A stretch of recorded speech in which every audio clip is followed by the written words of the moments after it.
Ok, aujourd'hui on va parler du tempo. Time, comme disent les anglo-saxons. L'outil le meilleur pour développer son tempo, même si les musiciens, surtout les musiciens africains, qui sont tous formés à la fois par l'écoute, par la danse et par le jeu à des musiques qui sont destinées à la danse, ont déjà internalisé, en tout cas compris la nécessité d'avoir un très bon tempo. Ça ne veut pas dire que tous les Africains ont un très bon tempo, c'est une légende urbaine, c'est pas vrai. Le rythme dans la peau, ce genre de conneries, c'est pas vrai. Ça se travaille. Certains ont une horloge interne un peu mieux réglée que les autres, mais en définitive, ça se travaille. Et ça peut se travailler à des hauteurs insoupçonnées.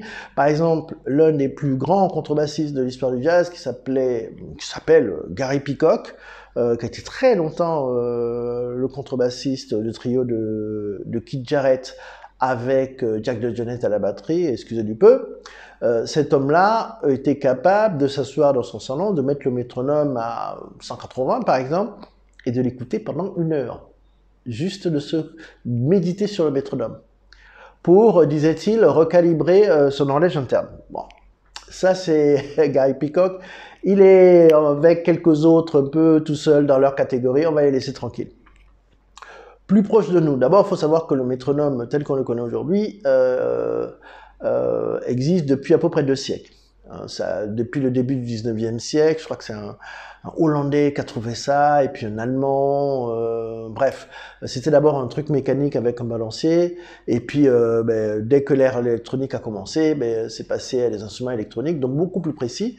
Et par exemple, les métronomes à balancier, ils descendaient jamais en dessous de 40 à la noire, alors qu'aujourd'hui, je crois que le métronome que j'ai sur mon smartphone, il descend à 10.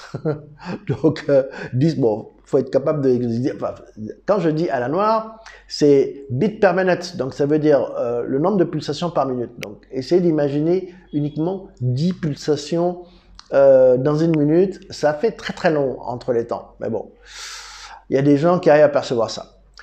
Pour revenir au métronome et au tempo, nous avons tous un sens du tempo, mais on s'aperçoit très vite, si on s'enregistre par exemple, que ça fluctue de 10 ou parfois 15 pulsations. Il y a d'ailleurs une mode complètement stupide de beaucoup de batteurs modernes dans le jazz, de pousser le temps comme des malades, et qui fait que un morceau qui commence à une certaine vitesse va finir 40 pulsations plus haut. Pourquoi? Je ne sais rien. Peut-être parce qu'ils ont peur de ralentir, mais c'est pas vrai. En fait, il faut écouter les anciens, des gens comme Papa Joe Jones, Philly Joe Jones, etc. Le tempo, c'est le tempo. Voilà, le jazz ne nécessite pas qu'on pousse comme des malades le tempo, comme de la musique russe ou je ne sais quelle autre musique un peu énervée. Bref, après cette petite diatribe, revenons au métronome. Le métronome, c'est un outil et on peut en faire des choses fabuleuses.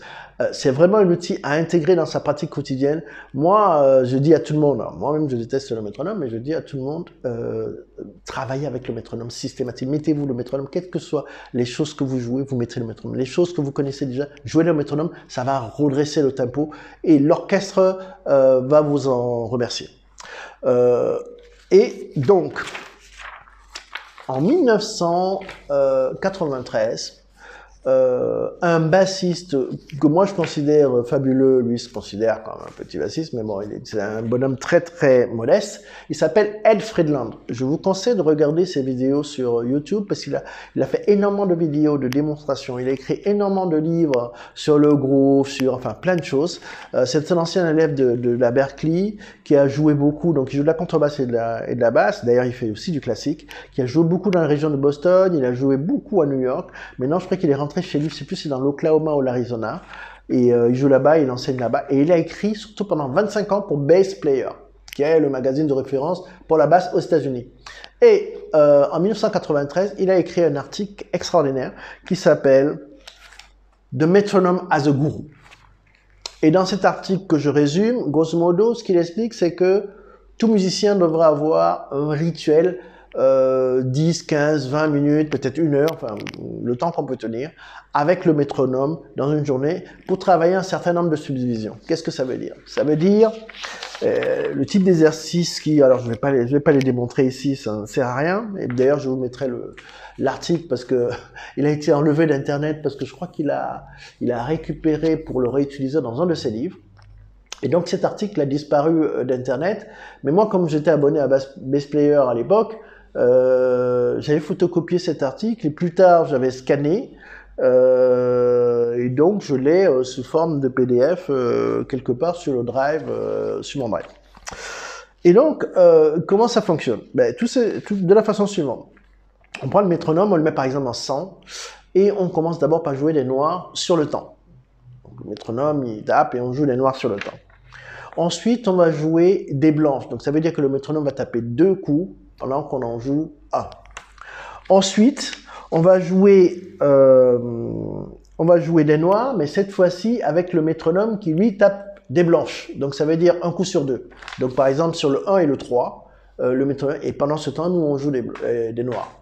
Ensuite on va jouer des noirs avec le métronome qui tape sur le 2 et le 4, comme la charlet dans le jazz. Et ça, et pas seulement la charlet dans le jazz, mais par exemple aussi comme l'afterbeat sur la caisse claire de pratiquement tous les grooves funk, soul, etc. américains.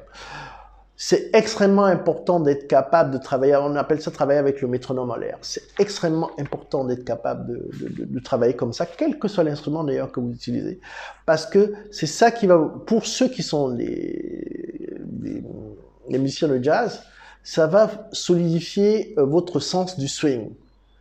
Parce que en swing, quand on veut swinger en jazz, on n'attaque jamais sur le temps. On attaque toujours avant le temps. Donc, il faut sentir ce before ou cet afterbeat. D'accord? Et en groove, etc., enfin, c'est fondamental. Donc, ça permet de solidifier ça. Et après, l'article va beaucoup plus loin. On arrive à ce qu'on appelle des beat displacements, c'est-à-dire que on va mettre le métronome, par exemple, sur le premier temps, et on n'aura qu'un temps par mesure. Ensuite, on va le mettre sur le deuxième temps, et on n'aura qu'un temps par mesure, etc., etc., etc. Et on continue à jouer dessus, et il faut sentir le premier temps, tout en intégrant que, en fait, ce temps-là a été déplacé. Ensuite, il va beaucoup plus loin. Il y a aussi du beat displacement où on a un temps toutes les 2 mesures. Et donc, on bouge le métronome comme ça. Donc, les possibilités sont infinies. L'article est très complet. Les exercices sont très, très simples. Je vous le mettrai en description. Ça sert à rien que je fasse la démonstration parce qu'on va y passer 3 heures et ça peut devenir ridicule. Donc, Ed Friedland, The Metronome Has a Guru. Entre parenthèses, ce qui est génial, c'est que pour tous les jeunes musiciens africains qui ont des smartphones, et beaucoup d'entre vous ont des smartphones aujourd'hui, sur Play Store, il y a pléthore d'applications métronomes. Et aujourd'hui, elles sont très sophistiquées. Certaines, on peut même programmer des claviers, des choses comme ça dessus. Donc, à mon avis, téléchargez-vous-en une et commencez à travailler dessus tranquillement, même d'abord sur le temps. Et puis après, derrière, vous enrichissez et vous pouvez faire des exercices de plus en plus complexes. Voilà.